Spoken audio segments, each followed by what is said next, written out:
लेकिन यहाँ पर अल्लाह रब्बुल इज्जत ने दुनियावी कायदा इस्तेमाल नहीं किया, रब के अपने ही कवायद हैं अपने हबीब की जात की अजमत के लिए। क्योंकि अजमत बुलंद करनी है, रिफत जिक्र अपने हबीब की, जिसके लिए कायनात सजाई। फरमाया मुहम्मदुर रसूलुल्लाह, दुनिया वालों तुम्हारी पहचान, तुम्हारा ओहदा, मनसब और शोहरत बनती है।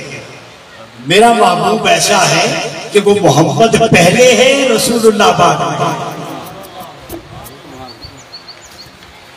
वरना लोग कहते कि हुजूर रसूल ना होते तो क्या पहचान। फरमाया नहीं, मोहम्मद जिसकी बार बार कसरत से तारीफ की जाए, हम ये कौन सी तारीफ है जो उलमा ने लिखी?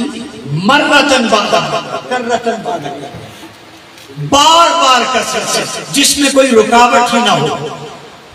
तो मैंने अपना हबीब उस सांचे में ढाल के भेजा है कि हर वक्त फरिश्ते, जिन्नो इंस सारे मलाकुती लिबास पहनकर उसी का फिर जो वजीफा करते हैं जो अल्लाह अपने फरिश्तों के साथ दरूद और सलाम भेजते हैं।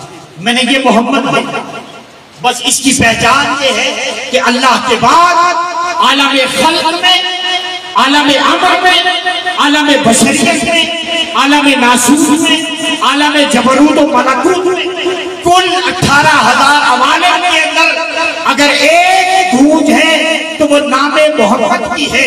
इसकी ये तारीफ है कि जिसकी सबसे ज्यादा तारीफ की जाए उसे मोहम्मद कहते हैं।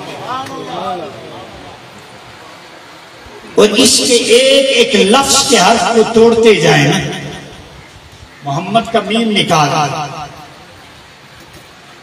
हमद रह जाता है,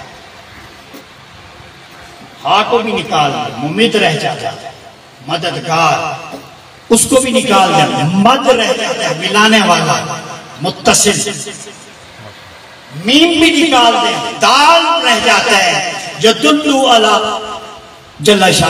अल्लाह रब्बुल इज्जत की वहदानियत पर सबसे बड़ी एक एक हर्फ बामाना फरमाई से मनसब की जरूरत की पहचान रसूलुल्लाह, फिर ये अल्लाह का रसूल है। तो इमाम नबहानी से पूछा वजह क्या है? अल्लाह रब्बुल इज्जत ने जात पहले जिक्र की, मनसब बाद में जिक्र किया। फरमाया इसलिए कि दुनिया को बताना था अगर हुजूर की सुन्नत और सीरत की ज़ुफ़िशानियां पाना चाहते हो तो पहले मोहम्मद की खिदमत में आ जाओ। जब जात से ताल्लुक निस्बत, मोहब्बत और अदब कायम हो जाएगा, फिर मोहम्मद के खसाइल और कमालात आस्कार होंगे।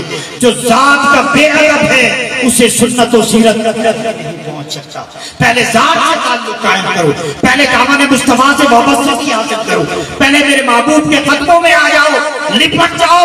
जात के मारे तुम्हें सुन्नत और सीरत का रास्ता दिखा देंगे। जो जात का अदब सीख गया उसे हुजूर के खसाइल और समाइल का जिक्र किया जाता। तो जात पहले, इसी जात से फिर मनसब। फरमाया रिसालत तो फख्र कर कि तेरी निस्बत मेरे महबूब मुस्तफा के साथ।